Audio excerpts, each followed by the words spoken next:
Finally finally finally. Good morning বন্ধুরা, কেমন আছো সবাই? আশা করছি সকলেই ভালো আছো, সুস্থ আছো। আমিও কিন্তু ভালো আছি। আজ অনেক দিন পরে আবারও একটা ব্লগ ভিডিও নিয়ে হাজির হলাম। সকালটা ছিল 1 জানুয়ারির, মানে 1 জানুয়ারি। 1 জানুয়ারি নিউ ইয়ার 2024। তো তোমাদের সকলকে নিউ ইয়ারের অনেক অনেক শুভেচ্ছা। যদিও অনেক লেটে শুভেচ্ছা জানাচ্ছি, তাই জন্য কমিউনিটি পোস্ট আমি দিয়ে দিয়েছিলাম।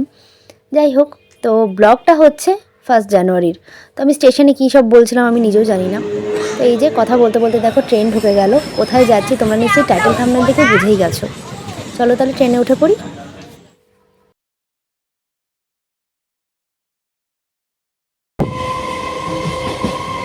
ফাইনালি যাচ্ছি।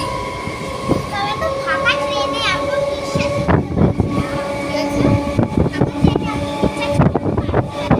আমি ভাবতেই পারিনি যে এতটা ফাঁকা ট্রেনে যেতে পারে। ফাঁকা রিলসটা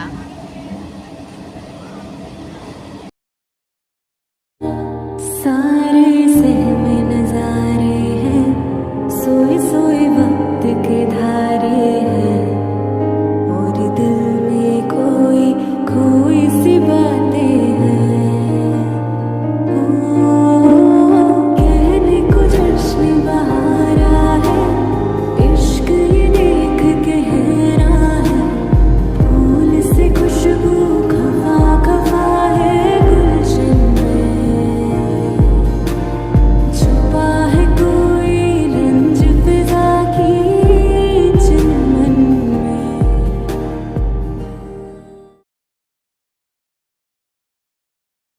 তো দেখো নেমে গেছি আমরা। কোথায় যাচ্ছি তোমরা তো নিশ্চয়ই জানোই, এতক্ষণে বলার মানে আলাদা করে বলতে হবে না।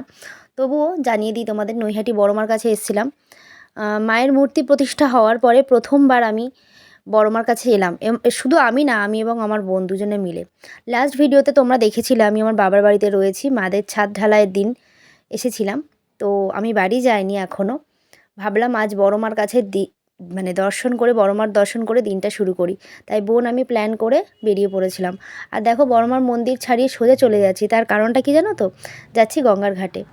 গঙ্গার ঘাটে গিয়ে গঙ্গা জল মাথায় দিয়ে তারপর ডালা নিয়ে পুজোর লাইনে দাঁড়াবো।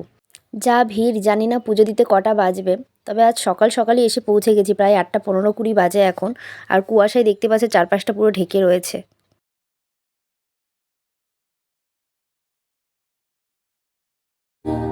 सारे सहमे नजारे हैं, सोए सोए वक्त के धारे हैं, और दिल में कोई खोई सी बातें हैं। ओ, कहने को जश्न बहारा है, इश्क ये देख गहरा है, फूल से खुशबू खफा खफा है गुलशन में,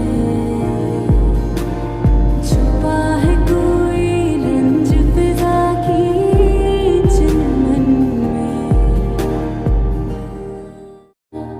सारे सहमे नजारे हैं, सोए सोए वक्त के धारे हैं, और दिल में कोई खोई सी बातें हैं। ओ, कहने को जश्न बहारा है, इश्क ये देख गहरा है, फूल से खुशबू खफा खफा है गुलशन में, छुपा है कोई रंज फिजा की। পাপিয়া শেষে দীর্ঘ লাইন পার করে শেষমেশ 3টে গলি ছাড়িয়ে আমরা লাইন দিয়ে দাঁড়াতে পেরেছি। তোমাদের তো বললাম জানি না পুজো দিতে কটা বাজবে। তো চারপাশে আর কি দেখাবো, এই তো ভিড় আর ভিড়। ওই যে মেয়েকে বসিয়ে দিয়েছি, ও আর দাঁড়াতে পারছিল না বলে। এক দাদাভাইয়ের কাছে দেখলাম জল আছে, তো আমি মেয়েকে নিয়ে আসলাম জল খাওয়ানোর জন্য। তো ওই দাদাভাই আবার লজেন্স দিল সবাইকে, জল, বিস্কুট, লজেন্স, চা। উনি আজকের দিনের জন্য মানে 1 জানুয়ারির জন্য উনি ফ্রিতে দিচ্ছেন। খুব ভালো একটা ব্যবস্থা। যাই হোক, পরে আমি অন্য এক দোকান থেকে মেয়ের জন্য 2টো বিস্কুট কিনে দিলাম। আর এই যে মায়ের মন্দিরের একদম কাছে চলে এসেছি। ভিতরে নাকি ফোন অ্যালাউ নেই। দেখি যদি পারি তোমাদের সাথে ভিডিও ক্লিপ শেয়ার করব। আমি জানি না পারবো কি পারবো না। তবে বাইরে দাদা ভাইদের কাছে জিজ্ঞেস করে নেব একবার, যদি বলে হ্যাঁ তোলা যাবে, কারণ অনেকেই দেখি তোলে শুনেছি। Years later. তো এই যে দীর্ঘ প্রতীক্ষার পরে আমি বড় মার কাছে এলাম, আর এই ছোট্ট একটা ক্লিপ তোমাদের সাথে শেয়ার করতে পেরেছি। কোনো ছবি আমি তুলতে পারিনি, তাও ভিড়ের মধ্যে খুবই বাজেভাবে ছবিটা তো উঠেছে, যেভাবে উঠেছে তোমাদের সাথে শেয়ার করলাম। আজকের দিনটা এত সুন্দরভাবে শুরু হলো ভাবনার বাইরে। এখন বাজে দুপুর প্রায় 1:10, আর আমরা জাস্ট পুজো দিয়ে আবার গঙ্গার ঘাটের দিকেই এলাম একটু চা খাওয়ার উদ্দেশ্যে। আর মেয়েও যেহেতু সকাল থেকে কিছু খায়নি, শুধু মিডিলে আমি এক জায়গা থেকে বিস্কুট কিনেছিলাম, সেই বিস্কুটটুকুই খেয়েছেও, তো ওরও খিদে পেয়ে গেছে। চলো চায়ের সাথে কিছু ভারী খাবারও আমরা খেয়ে নেব। তো এই যে 2 কাপ চা, এখানে 1 কাপ লিকার, 1 কাপ দুধ চা। লিকার চাটা আমি খাবো যেহেতু সারাদিন উপোস, আর বনু খাচ্ছে দুধ চা, তো সেটা তোমাদের সাথে একটু শেয়ার করলাম। এরপরে আমরা অর্ডার দিয়ে দিয়েছিলাম কচুরি আর তরকারি। তো কচুরি তরকারিটা খুবই ভালো ছিল খেতে। Happy new year.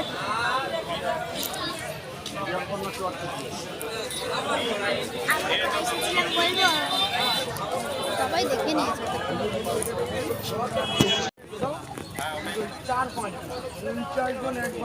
দাঁড়াও বাবা, তোর একটা ছবি।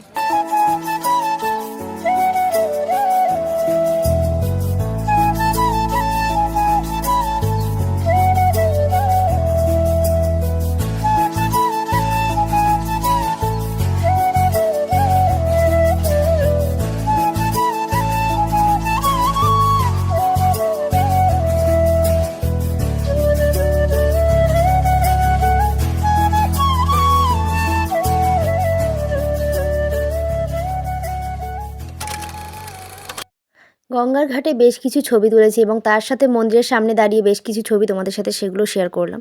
তো এখন চলে যাচ্ছি স্টেশনে, আর নৈহাটি আসবো, আর এখানকার স্পেশাল ঘুগনি খাবো না তা তো হয় না।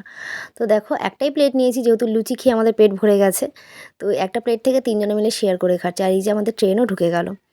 তো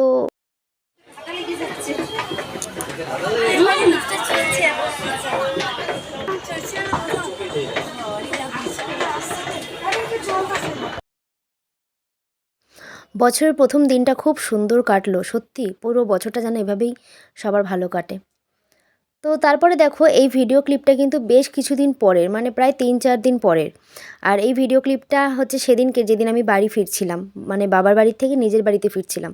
তো সেদিন সন্ধেবেলা আমার বাড়িতে পিকনিকের আয়োজন করা হয়েছিল, আর আয়োজন হয়েছিল আমরা সব বান্ধবীরা মিলেই করেছিলাম। তো পিকনিকের উদ্দেশ্যেই তাড়াতাড়ি করে বাড়ি ফেরা, মানে আমি দুপুর বাড়ি ঢুকে গেছিলাম। আর এই দৃশ্যটা দেখো, মাঠটা এত সুন্দর লাগছিল, জানি না ক্যামেরা কতটা অ্যাডজাস্ট করতে পারছে, চোখে তো অপরূপ লাগছিলো, তাই তোমাদের সাথে সেটাও শেয়ার করলাম। তারপরেই দেখো বসে গেছি বাড়িতে সন্ধ্যাবেলা সবজি কাটতে, আর আমার বান্ধবী চলে এসছে।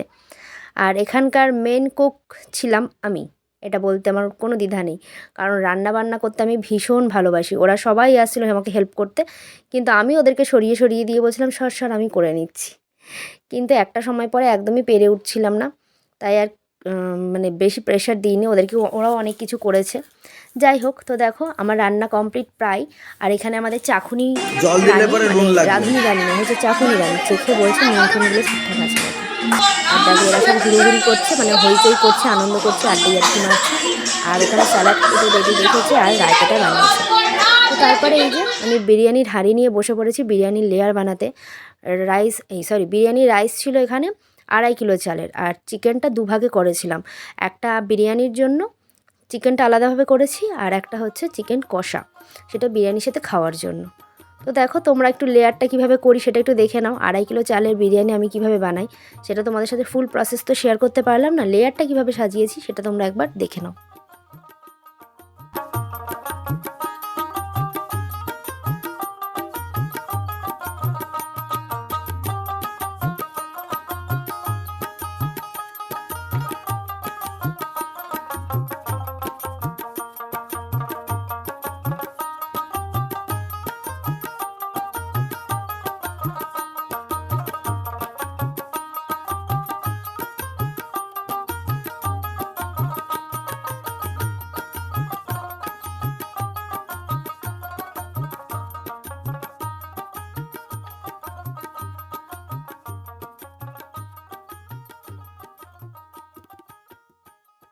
রান্নাবান্নার মানে বিরিয়ানিটা দমে বসিয়ে সবাই মিলে আড্ডায় আর কি মারছিলাম, তারপরে খাওয়া দাওয়াটা শুরু করে দিয়েছি। আর বিরিয়ানিটা কেমন হয়েছে তোমাদের সাথে একটু ফাইনাল লুক শেয়ার করলাম। তার সাথে মেনুতে ছিল স্যালাড, রায়তা আর চিকেন কষা। আর পরিবেশনায় ছিল আমাদের কুন্ডু মহারানী, আরও অনেকে ছিল। আমি কিন্তু স্কিপেবল ছিলাম, কারণ আমি খেতে দিইনি। কারণ কি বলো তো, এইভাবে উপর হয়ে খেতে দিতে আমার ভীষণ কোমরে যন্ত্রণা হয়। তো এই হচ্ছে আমার বিরিয়ানির ফাইনাল লুক। কতটা ঝরঝর হয়েছে দেখতেই পাচ্ছ বিরিয়ানিটা। তো 2 দিনের ভিডিও একসাথে শেয়ার করলাম। ভিডিওটা তোমাদের কেমন লাগলো অবশ্যই কিন্তু কমেন্টে জানিও। আর যদি ভালো লেগে থাকে অবশ্যই একটা লাইক, শেয়ার, সাবস্ক্রাইব করে পাশে থেকো। তো দেখো রাত্রি অনেক হয়ে গেছে, এখন সবাই যে যার মতন বাড়ি চলে যাচ্ছে। আমিও ভিডিওটা এখানেই অফ করলাম। তোমাদের সাথে আবার দেখা হবে নতুন একটি ভিডিওতে, আর খুব তাড়াতাড়ি ভিডিও আসবে, সাথে থেকো।